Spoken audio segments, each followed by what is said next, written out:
Good evening, AP Econ students, and welcome to your AP review for monetary policy on your test tomorrow for AP Econ. A couple things we want to fly through here quickly. Make sure you're good with the liquidities of money. M1, coins, currency, all the checkable deposits, and traveler's checks. Those are those demand deposits we talked about. M2 is M1 plus all of these other things.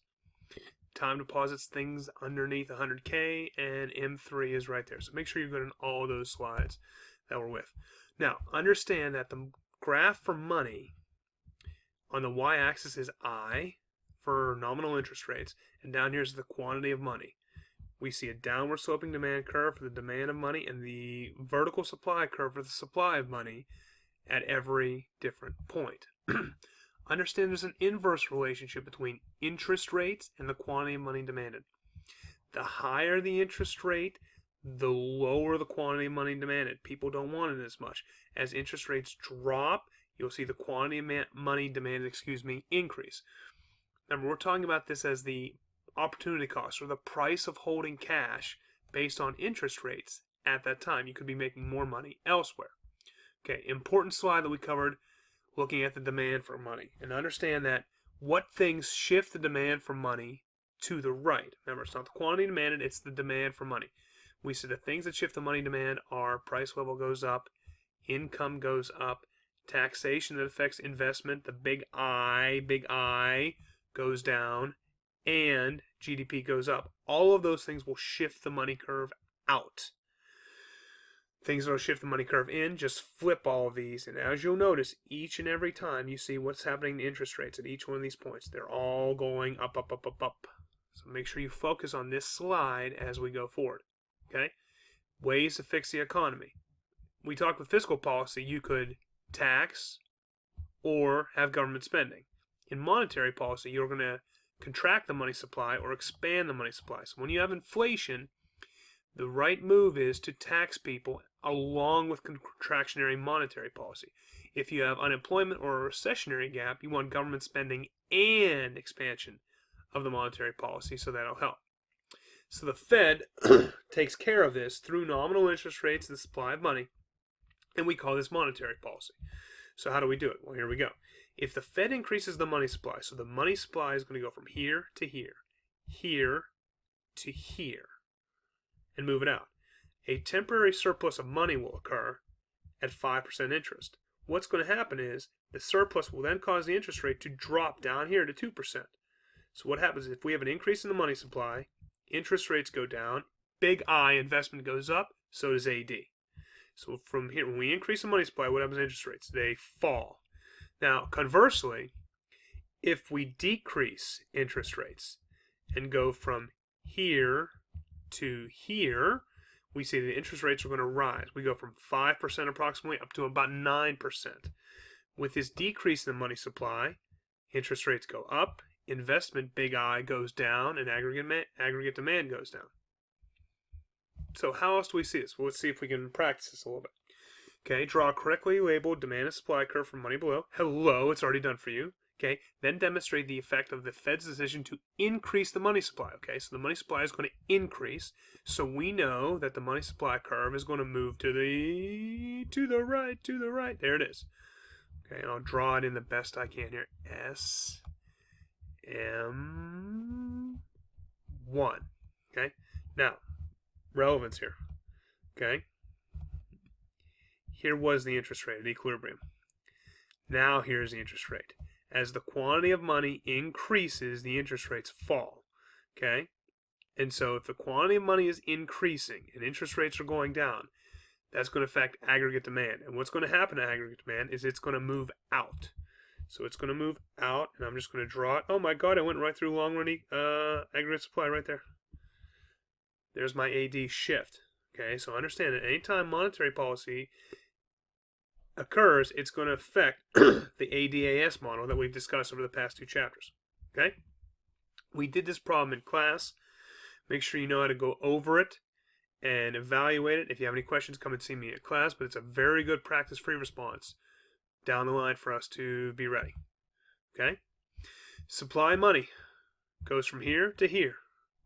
which means interest rates are going to go from here to here. People are going to buy more bonds and things of that nature, which means aggregate demand is going to move out, which will increase real GDP and it'll increase price levels. So interest rates will fall, big I investment will go up, aggregate demand, real GDP, and price levels all go up in concurrence with that movement. Conversely, supply of money goes down, which means we're now going to sell bonds. The Fed's going to sell bonds. What's going to happen to AD? AD is going to fall. So there's AD1 right there. Interest rates go up, investment goes down, and all these three right here all fall as well. So what are the tools the Fed can use to affect monetary policy? Well, the first one's the reserve requirement. We said, remember, this is a big tool. Okay? Only a small percentage of your money is held in reserve. The rest of it's been lent out. Remember, and this is the big word we always talk about. And the AP loves to ask about this fractional reserve banking. How as soon as money comes in the door to a bank, what happens? It goes out to another door at that point, right?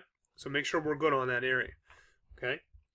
Every bank is required by the Fed to have a reserve ratio. That's the percentage of deposits that banks must hold in reserve, and they cannot loan out. We'll get to this in more detail when we get to the T accounts that we just did in class today.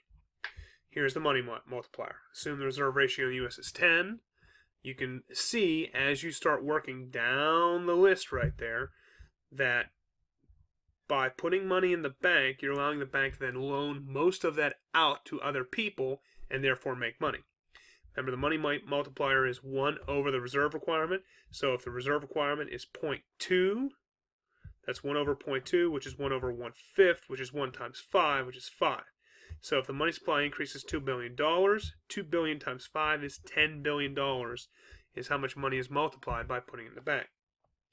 Now, with the reserve requirement, if we cut the reserve ratio, banks have to hold less money and then have more excess reserves, meaning they can lend more out, which means the money supply is up, interest rates go down, aggregate demand goes up. If there's inflation, we want to cut the reserve ratio. Banks have to hold more money and they have less to loan out. So then banks therefore create less money and the money supply goes down. Does everybody get me? The money supply goes down. Interest rates go up, aggregate demand goes down, and prices go down, and that's one of the keys when we want to contract the monetary policy. The discount rate is a signal to banks. If the discount rate, if we want to increase the money supply, we want to drop the discount rate. The discount rate is the interest rate the Fed charges commercial banks.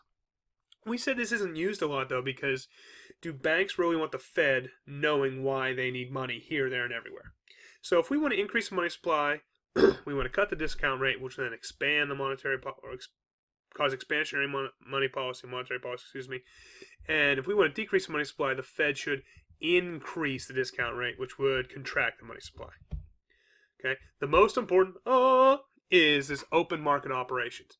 It's when the Fed buys or sells bonds. Now remember, you always want to think about this as the Fed buying things, not you buying things. It's the Fed buying things. So if we want to increase the money supply, the Fed should buy government securities. The Fed wants to buy bonds, buy big.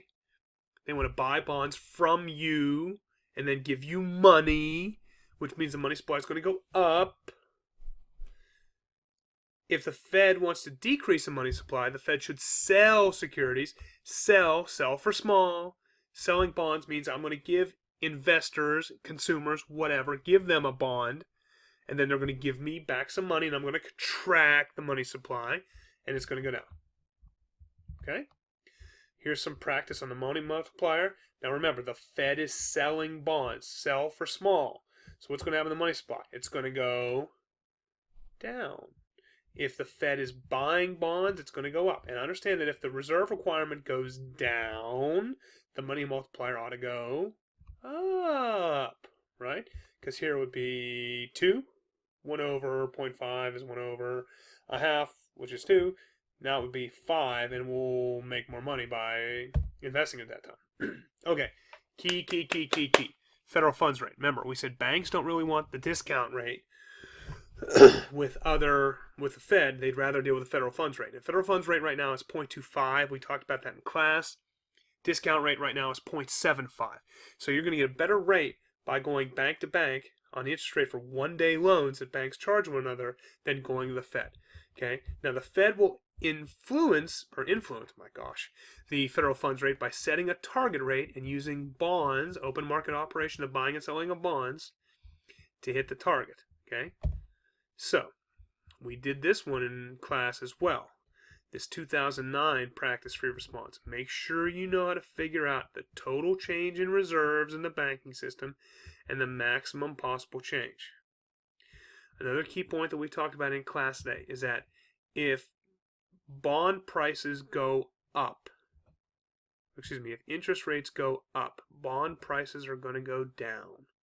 There's an inverse relationship between the price of bonds and interest rates. And make sure we focus on that again, the last thing we covered today. If you should be able to answer this free response, I did a lot of it for you already here. I don't have a lot of time, so go ahead and look at that yourself. If you have any questions, come and see me. Here's all the answers, by the way, for the free response right there. So look at these, and you should be able to easily understand how to determine all those things. Okay, last thing we got to talk about today is this T account. Remember that each side has to equal each other. So 10,000 to 40,000 must equal 50,000. Liabilities are demand deposits. That's what people have.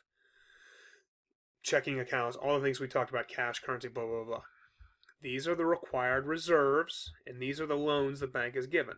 Okay, so if $10,000 is required in the bank and $50,000 is deposited, and it's fully lent out, meaning no excess, the reserve requirement is simply what's in reserve over what's in demand deposits, 10,000 over 50,000, or 0.2, or 20%.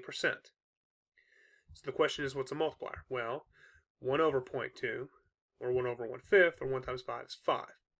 Okay? So that's easy to sort of calculate and figure out. If something changes here on this side of the column, it has to change on this side of the column too, because both these sides have to be even. Okay, just like the problem we sorted in class today, discussing what happens with the métier at a bank and a change in the liabilities. Okay, last main point, crowding out. We talked about before, when the government follows expansionary fiscal policy, taxes going down or government spending going up, this should cause an increase in interest rates. And that's correct. And remember, when we have expansionary fiscal policy, we want to move AD out.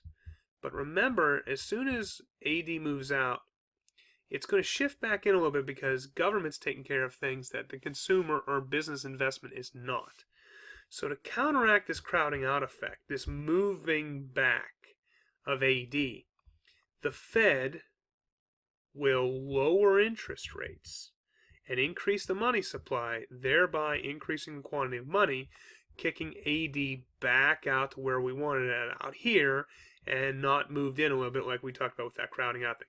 So monetary policy is always used in conjunction with fiscal policy at that time. Last slide here, and this is just one of those things that you got to sort of memorize. With monetary policy, if we want it to be expansionary, you got to increase the buying and selling of bonds. You got to lower the reserve requirement. You got to lower the discount rate. If you want to contract monetary or contractionary monetary policy, lower open market operations, increase the reserve requirement, and increase the discount rate. Hopefully this has helped you. If you have any questions, please come see me tomorrow. I wish you nothing but the best. Go Tigers. We'll see you.